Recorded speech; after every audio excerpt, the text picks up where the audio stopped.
Erika Kirk is just working the plan. She and Charlie Kirk, I think, already knew about this. They knew this was a possibility of what could happen. They came up with a plan, and what you're seeing now is the outcome of their plan. All right, guys, I have done some really deep diving into Charlie Kirk, his life, and all things to do. And I want to kind of do a understanding Erika Kirk really quickly. I wrote out a whole little agenda or outline because we can make this a series if y'all like it, but there's so many moving pieces to understanding what's going on right now. But first we have to start with why Erika Kirk is doing what she's doing. And I'm going to analyze this from a political analyst and a business strategist point of view. So first thing I'm going to say, let me look at my notes. Let me stop sitting on my leg because my feet. All right. First thing I want to say is I was wrong about Charlie Kirk. And I think a lot of people are. And so that's one reason why I'm drawn to making this video, because like I said, after my research, I realized it's so much deeper than the surface. And so one, I never said anything too crazy about Charlie Kirk. I just reacted to his death ignorantly, if nothing else. So I want to say I was wrong. And so with that being said, my next point of business, hold on. Okay, I'm going to put why I was wrong. Okay, so I was wrong because one, I've watched countless, I would say hours of Charlie Kirk videos. And while he was a person who did have what people would call extreme point of view, it was just his point of view. He wasn't a evil, conniving person. There was no malice in his intention. I watched him debate a student on I forget what campus it was, but it was and I was so disgusted with the student by the time, because I went into the argument, I went into watching this with the prepared to be with a bias, prepared to be upset with Charlie Kirk. However, as the debate went on, so the young man in this particular debate, the young man walked up to Charlie Kirk and said, "Hey, I'm transgender. I was raped by some people who, men who jumped out the car, tried to rape me, chased me down, called me the N-word." And Charlie Kirk said, "You're lying." And initially I was a little bit upset. I was like, "How you gonna call this boy a liar?" You don't know his struggle. And the boy was like, "I'm not lying. I'm not lying." And he went on to further give, another instance where MAGA, dressed in MAGA apparel, was saying, berated him and made fun of him. And Charlie Kirk said, "You're lying." And then he asked him a question. He said, "Did you file a police report?" And the boy said, "No." I was like, God damn, he lying. And not only that, Charlie said, I will help you, because that does not belong in America. Anybody who does that or would have done that, they need to be prosecuted to the fullest extent, and I will help you." And you know what the boy said? "I did not file a police report." And he said, "I'll think about it." I was like, oh no, he lying. Because anybody who had really been victimized by somebody, and somebody like Charlie Kirk offered up his resources, what are we saying? So I was like, no, good. I'm good. I'm glad he stood his ground. I'm glad he made him come with evidence. So that leads me to the next point that brought my realization about Charlie Kirk. And I gotta hurry up because I'm doing this a different way. So, but my next piece of evidence was some students, and I literally started crying And I might cry, one, because I'm PMS single, but you got to understand who I am. And I understand why a lot of the other creators started to cry too. But so I'm listening to the news reporter ask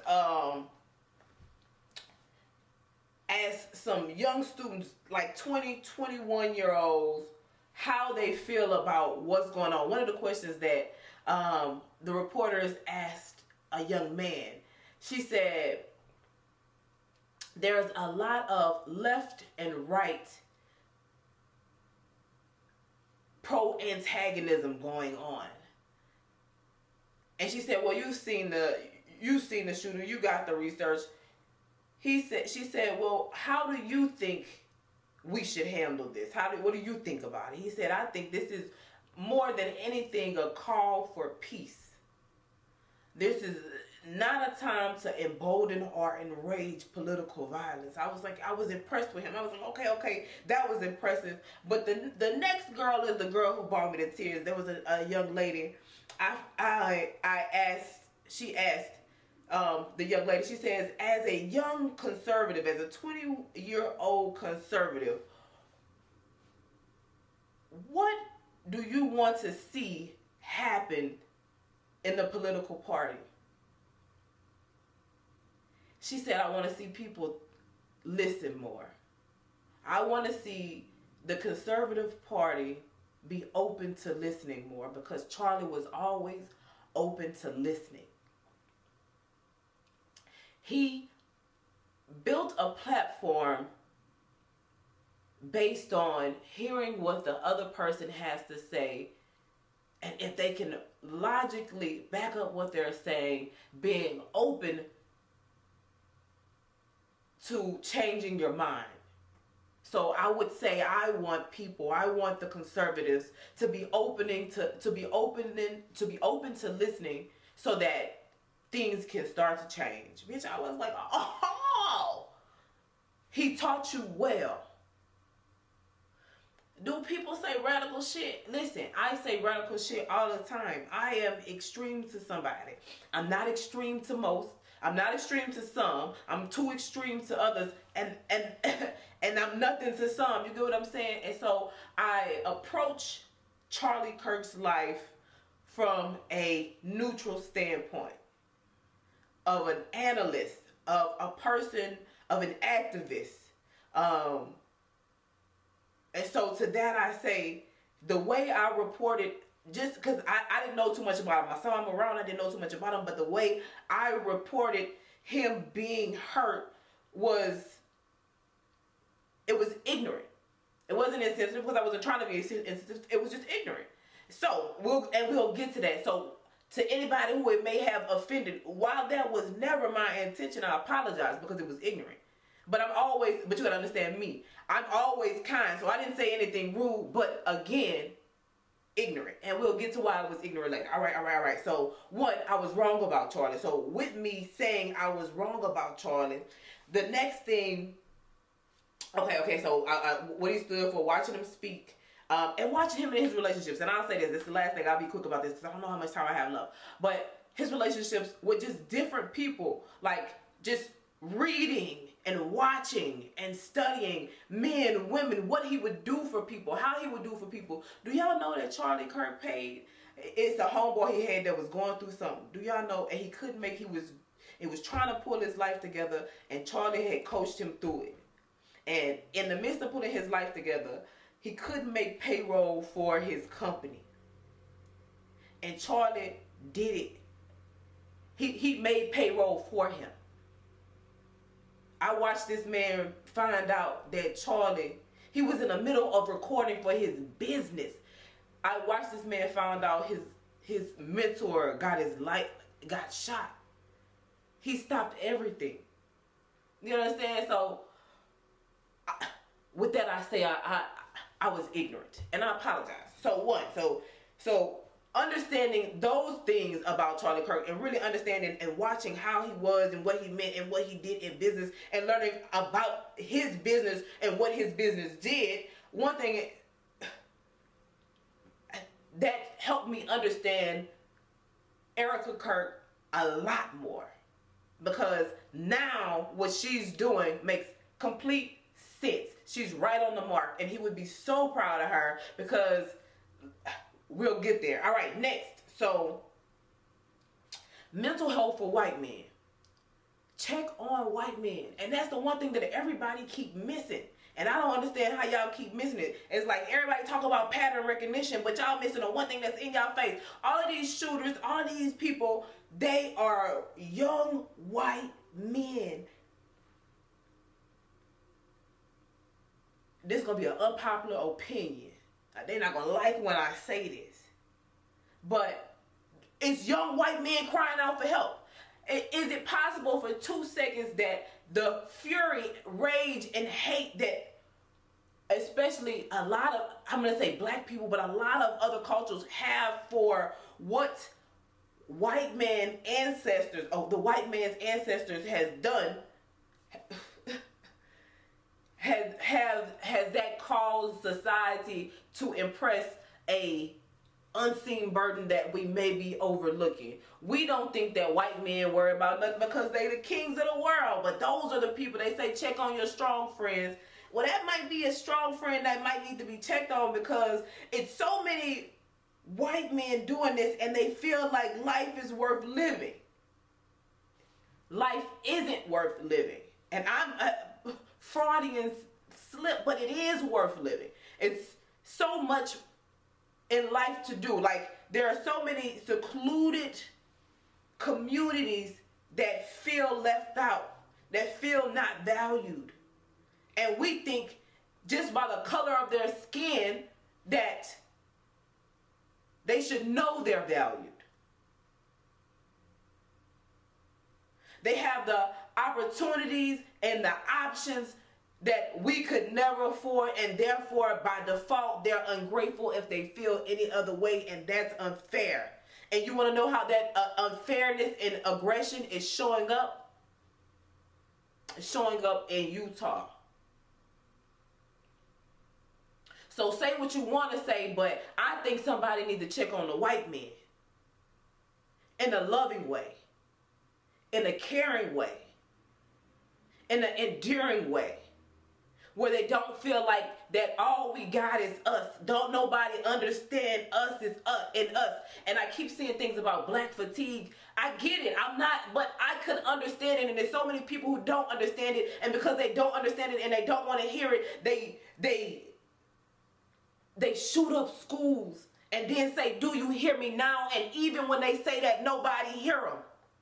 So I hope I can speak for the ones and say, check on white men mental health. Let's Erika, let's get together and make a mental health foundation. Let's integrate that into the Turning Point curriculum, because it's so important, and it's something that's missing. And they talk about indoctrination and XYZ, but all right, next. All right. So check on your nearest white friend.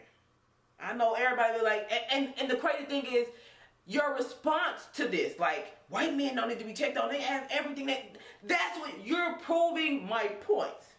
That's all I'm saying.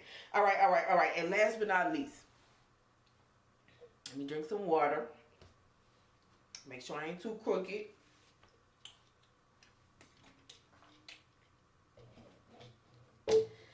And finally, I think Charlie Kirk was aware of his own demise. It's a ton of research and news sources and personal, like I said, I dug deep, bitch. It's investigation. It's investigatory journalism. Investigative journalism for a reason. I did some investigating. He knew. And that's another reason why I say I'm wrong about Charlie Kirk, because he was starting to change his mind. He was starting to grow. He was starting to get into debates with these. He was open to learning. He was going to these places not to debate, but for somebody to show him different and give him facts. And most of the time, the people that he met, because they were so young, they could not articulate what they were trying to. They couldn't teach him nothing. But I believe he began to run into people places and things that could teach him something, and he began to learn. And I think he began to learn in a place where he was too powerful. He was too big. If he started to change his mind, he had the ability to change the whole world. When I looked up Charlie Kirk before, like after I reported his death for real, I looked him up, and the first thing I said was, "Oh, he was gonna be president." That's the first thing I said. And listen, when it comes to this politics shit, I am when I see a politician, I can tell you what they're going to do. I like he's been indoctrinated in it since he was a kid. I've been indoctrinated in it since I was a kid. Probably just as young as him, if not younger. He was going to be the next president. So there's that. So because he knew of his own demise, I got into the mind of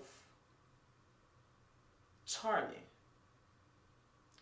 And Charlie and Erika had a really hard conversation. And Charlie told Erika, this is one of the possibilities of what can happen. And he came up with a plan. It was probably an envelope. It was probably it was some safety plan that they came up with to the T, to everything that needs to be done and how to do it, because he knew that she was not going to be able to function properly. So he thought for her, because he didn't know when, he didn't know how, but he knew it was a possibility. And so what you see Erika doing is she running the playbook. That's why it seemed easy for her. It's not easy for her, but she's practicing. Why does it seem practice and rehearse? Because it is. Why is it? Because he knew what he was doing. He knew how dangerous what he was doing was, and he was not going to stop. So if I'm not going to stop, I'm going to plan for the inevitable. I don't know the day, the second, the hour, the moment, but the moment that you get the call, baby girl, this is what you have to do.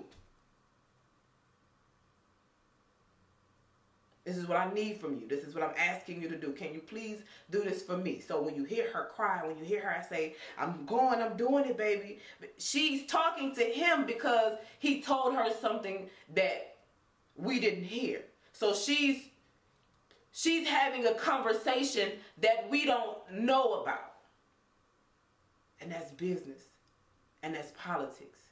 And that's a good husband. He set her up. He set her up so good that even if if nobody helped her, she's taking care of herself. And that's Charlie. That was Charlie. That's what I got about Charlie Kirk. So, last thing I'm going to say. Let me make sure this is still recording. Where we at?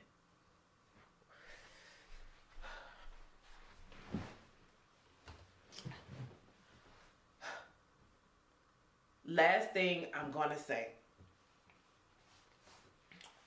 I am implementing the Charlie Kirk rule in the neighborhood from now on, especially when it comes to the tea you need to know.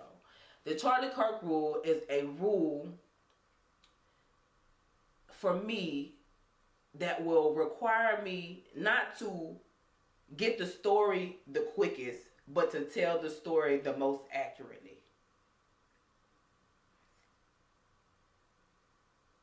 In this news rush, news cycle, misinformed world, I hope that wasn't like too gross. If it was, y'all gonna have to look at it. But in this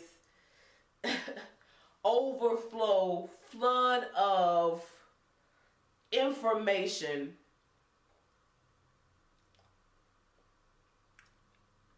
I'm going to use Charlie Kirk